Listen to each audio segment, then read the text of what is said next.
ಹೌದು, ಸಾಮಾನ್ಯವಾಗಿ ಕೋಳಿ ಗಲೀಜು ಮಾಡುವುದು ಮಾಮೂಲಿ.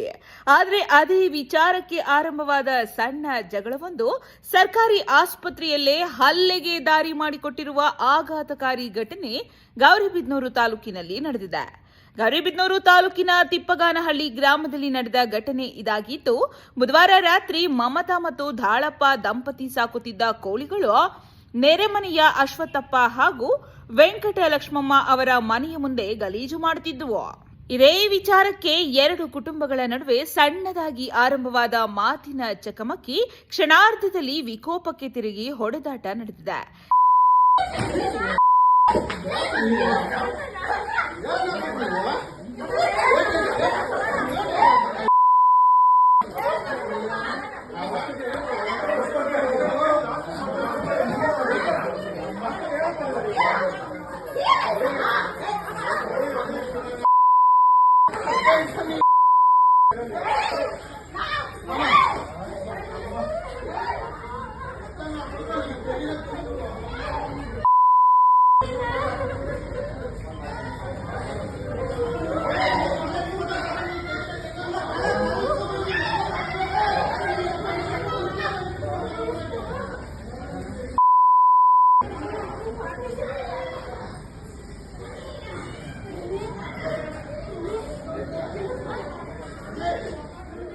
ಘಟನೆಯಲ್ಲಿ ತೀವ್ರವಾಗಿ ಗಾಯಗೊಂಡ ಮಮತಾ, ದಾಳಪ್ಪ ಹಾಗೂ ರವಿ ಅವರನ್ನ ತಕ್ಷಣವೇ ಗೌರಿಬಿದನೂರು ಸಾರ್ವಜನಿಕ ಆಸ್ಪತ್ರೆಗೆ ದಾಖಲಿಸಿ ಚಿಕಿತ್ಸೆ ನೀಡಲಾಗುತ್ತಿತ್ತು.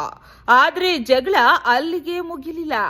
ಅಶ್ವತ್ಥಪ್ಪ ಕುಟುಂಬದ ನಂದ, ನಾಗಮಣಿ, ಮನೋಜ್ ಹಾಗೂ ಅಶೋಕ್ ಎಂಬುವವರು ಆಸ್ಪತ್ರೆಗೆ ನುಗ್ಗಿ ಚಿಕಿತ್ಸೆ ಪಡೆಯುತ್ತಿದ್ದ ಮಮತಾ ಮತ್ತು ರವಿ ಅವರ ಮೇಲೆ ಮನಸೋ ಇಚ್ಛೆ ಮತ್ತೆ ಹಲ್ಲೆ ನಡೆಸಿದ್ದಾರೆ. ಈ ಆಸ್ಪತ್ರೆಯ ಆವರಣದಲ್ಲಿ ನಡೆದ ಈ ಹೈಡ್ರಾಮಾದಿಂದಾಗಿ ಅಲ್ಲಿದ್ದ ರೋಗಿಗಳು, ವೈದ್ಯಕೀಯ ಸಿಬ್ಬಂದಿ ಹಾಗೂ ಸಾರ್ವಜನಿಕರು ತೀವ್ರ ಭಯಭೀತಕ್ಕೆ ಒಳಗಾಗಿದ್ರು. ಮನೆ ಮುಂದೆ ಅವರು ಗಲಾಟೆ ಮಾಡೋದು, ದೊಣ್ಣೆ ತಗೊಂಡು ರಾತ್ರಿ ಆಟೋಯಿಂದ ಹಿಡಿದು ದೊಣ್ಣೆ ತಗೊಂಡು ಹೊಡೆದಿರೋದಷ್ಟೇ. ನನ್ನ ಗಂಡನಿಗೆ ಹಾಕಕ್ಕೆ ಹೋದ್ರು, ನಾನು ಇಟ್ಕೊಂಡೆ, ಅದು ಏಟು ನನಗೆ ಬಿತ್ತು. ಏನೂ ಇಲ್ಲ, ಕೋಳಿ ಜಗಳಕ್ಕೆ ಗಲಾಟೆ ಅಷ್ಟೇ, ಇನ್ನೇನಿಲ್ಲ. ನಾನು ನನ್ನ ಗಂಡ ಇಬ್ಬರು ಇದ್ದಿದ್ದು. ತಂದೆ, ಹೆಂಡತಿ, ಅಶೋಕ, ನಂದನೇ ಹೊಡೆದಿರೋದು. ದೊಣ್ಣೆ ತಗೊಬಂದು ನಂದ ಹೊಡೆದಿರೋದು. ನನ್ನ ಗಂಡ ಈಚೆಗೆ ಬಂದರೂ ಸಾಯಿಸಾಕ್ತಾನಂತೆ ಅವನು. ರಾತ್ರಿ ಬಂದು ಇಲ್ಲೇ ಹೇಳೋದಾಗಲಿ, ನೀನು ಹೆಂಗೆ ಬರ್ತೀಯ ಬಾ ಈಚೆಗೆ, ನಿನ್ನ ಗಂಡ ಹೆಂಗೆ ಓಡಾಡಲಿ, ತಲೆ ತಗೊಂಡೇ ಹೋಗೋದು, ನಾನು ಮಚ್ಚಿ ತಗೊಂಡು ಬಂದು ತಲೆ ತಗೊಂಡೇ ಹೋಗೋದು ಅಂತ ಹೇಳೋದು. ತಿಪ್ಪಗಾನಹಳ್ಳಿ, ನಮ್ಮ ಹೆಸರು ದಾಳಪ್ಪ. ಒಂದು 4-5 ಕೋಳಿ ಸಾಕಿದ್ವಿ. ಒಂದು 3 ದಿವಸ ಹಿಂದೆ ಕಲ್ಲುಗಳಾಗ್ತಿದ್ದು. ಏನೋ ಇರಮ್ಮ, ನಾನು ಬೋನ್ಗವ ಏನೋ ಹಾಕ್ಕೊತೀನಿ, ಒಂದು 2 ದಿವಸ ಇರಮ್ಮ ಅಂದಿದ್ದಕ್ಕೆ, ಡೈಲಿ ಇದೇ ಮಾಡ್ತೀರಾ, ಮಗನ ಕರೆಸ್ಬಿಟ್ಟು ನೀವು ಮಾಡ್ತೀನಿ, ಏನೋ ನಮ್ಮನ ಮೇಲೇ ದೌರ್ಜನ್ಯ ಮಾಡ್ತೀನಿ, ನನ್ನ ಮಕ್ಳಿಗೆ ಕರೆಸ್ಬಿಟ್ಟು ನೀವು ಮಾಡಿಸ್ತೀನಿ, ನಮ್ಮ ಮೇಲೆ ಬರ್ತೀಯ, ನನ್ನ ಮೇಲೆ ಬರೋ ಅಷ್ಟೊತ್ತು ನಿಮಗೆ ಕುಮ್ಮಕ್ಕೆ ಬಂತೇನೋ ಅಂತ ಹೇಳಿಬಿಟ್ಟು ಏಕಾಏಕಿ ಮಕ್ಕಳನ್ನ ಕರೆಸ್ಬಿಟ್ಟು ನಮಗೆ ಅಲ್ಲೇ ಮಾಡೋರೆ, ನಮ್ಮ ಮಿಸ್ಸಸ್ಗೆ ಅಲ್ಲೇ ಮಾಡಿಬಿಟ್ಟು ಮಿಸ್ಸಸ್ಗೆ ದೊಣ್ಣೆ ತಗೊಂಡು ಹೊಡೆದು, ಮಗ ನಂದ ಅನ್ನೋನು ಹೊಡೆದ್ಬಿಟ್ಟು ನಂದ, ಅಶ್ವತ್ಥಪ್ಪ, ವೆಂಕಟಲಕ್ಷ್ಮಮ್ಮ 3 ಸೇರಿಕೊಂಡು ಅಲ್ಲೇ ಮಾಡಿ ಹೊಡೆದ್ಬಿಟ್ಟು ನಾವು ಕೆಳಗೆ ಬಿದ್ದೋಗಿದ್ಲು. ಅಷ್ಟೊತ್ತಿಗೆ ನಮ್ಮ ಅಣ್ಣನ ಮಗನ ಆಸ್ಪತ್ರೆಗೆ ಕರೆಸೆ. ನಾನು ಮಂಚನಹಳ್ಳಿ ಸ್ಟೇಷನ್ ಹತ್ರ ಹೋದೆ ಕಂಪ್ಲೇಂಟ್ ಕೊಡೋಣ ಅಂತ. ಅಷ್ಟೊತ್ತಿಗೆ ಏಕಾಏಕಿ ಬಂದುಬಿಟ್ಟು ನಮ್ಮ ಮಿಸ್ಸಸ್ನ ಟ್ರೀಟ್ಮೆಂಟ್ ಕೊಡಿಸ್ತಾಯಿದ್ರೆ ನನ್ನ ಅಣ್ಣನ ಮಗ ರವಿ ಅಂತ. ಅವನು ಹೋಗಿ ನಂದ, ನಾಗಮಣಿ, ವೆಂಕಟಲಕ್ಷ್ಮಮ್ಮ, ನಾಗಮಣಿ ಮಗ ಮೊಮ್ಮಗ ಈತ್ಮನ ಮೊಮ್ಮಗ ಎಲ್ಲ ಏಕಾಏಕಿ ಹಲ್ಲೆ ಮಾಡಿಬಿಟ್ಟು ಎದೆ ಎಲ್ಲ ಅವ್ನಿಗೆ ಇವಾಗೂ ಓಡಾಡೋಕ್ಕಾಗ್ತಾ ಇಲ್ಲ, ಫುಲ್ಲು ಹೊಡೆದ್ಬಿಟ್ಟವ್ರೆ.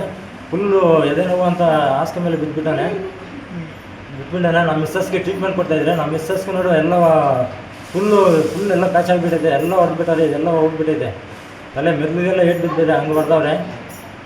ಏನನ್ನ ದಯಮಾಡಿ ನಮ್ಮ ಮಿಸ್ಸಸ್ ಅವ್ರಿಗೆ ನಮ್ಮ ಅಣ್ಣನ ಮಗ ರವಿ ಅಂತ ಒಳಗಡೆ ಟ್ರೀಟ್ಮೆಂಟ್ ಕೊಡಿಸ್ತಾ ಇದ್ದ. ಏಕೈಕಿ ಒಳಗಡೆ ಹಾಸ್ಪಿಟ್ಲ್ ಒಳಗಡೆ ನುಗ್ಗಿ ಹಾಸ್ಪಿಟ್ಲ್ ಸಿಬ್ಬಂದಿ ಎಲ್ಲ ಇದ್ದಾರೆ, ಏನಪ್ಪ ಅಂತ ಇದ್ರು ಬಂದು ಏಕೈಕಿ ಎಲ್ಲರೂ ರೌಡಿಗಳು ಬಂದ್ಬಿಟ್ಟು ನಾಗಮಣಿ ಮಗ ನಂದ ವೆಂಕಟಲಕ್ಷ್ಮಮ್ಮ ಏಕೈಕಿ ಬಂದು ಚೆನ್ನಾಗಿ ಹೊಡೆದ್ಬಿಟ್ಟು ಕಾಲ ಕೆಳಗೆ ತುಳಿದು ಅವನಿಗೆಲ್ಲ ಎದೆ ಎಲ್ಲ ಫುಲ್ಲು ಪ್ಯಾಚ್ ಆಗಿಬಿಟ್ಟಿದೆ, ಎದೆ ಎಲ್ಲ ಫುಲ್ ನೋವು ಬಂದುಬಿಟ್ಟಿದೆ, ಕೈಗಳೆಲ್ಲ ಇದು ಆಗಿಬಿಟ್ಟಿದೆ. ಏನೇ ಮಾಡಿ ನಮಗೆ ದಯವಿಟ್ಟು ನಮಗೆ ನ್ಯಾಯ ಒದಗಿಸ್ಕೊಡ್ಬೇಕು. ಪೊಲೀಸು ಸಿಬ್ಬಂದಿಯವರು ಬೇಡ್ಕೊತೀವಿ, ನಮಗೆ ನ್ಯಾಯ ಸಿಗಬೇಕು. ಡೈಲಿ ಇದೆ ಅವ್ರದ್ದು, ಊರಲ್ಲಿ ಫುಲ್ಲು ರೌಡಿ ಜಾಮ್ ಅವ್ರದ್ದು. ಈ ಮಾಹಿತಿ ತಿಳಿಯುತ್ತಿದ್ದಂತೆ ಸ್ಥಳಕ್ಕೆ ದೌಡಾಯಿಸಿದ ಪೊಲೀಸರು ಪರಿಸ್ಥಿತಿಯನ್ನ ತಿಳಿಗೊಳಿಸಿದ್ದಾರೆ. ಪ್ರಸ್ತುತ ಎರಡೂ ಕಡೆಯವರಿಂದ ದೂರು ಸ್ವೀಕರಿಸಲಾಗಿದ್ದು ಪ್ರಕರಣ ದಾಖಲಿಸಿಕೊಂಡು ತನಿಖೆ ನಡೆಯಲಾಗುತ್ತಿದೆ. ತನಿಖೆಯ ಬಳಿಕವೇ ಸಂಪೂರ್ಣ ಸತ್ಯಾಂಶ ಹೊರಬರಲಿದೆ ಎಂದು ಪೊಲೀಸರು ತಿಳಿಸಿದ್ದಾರೆ.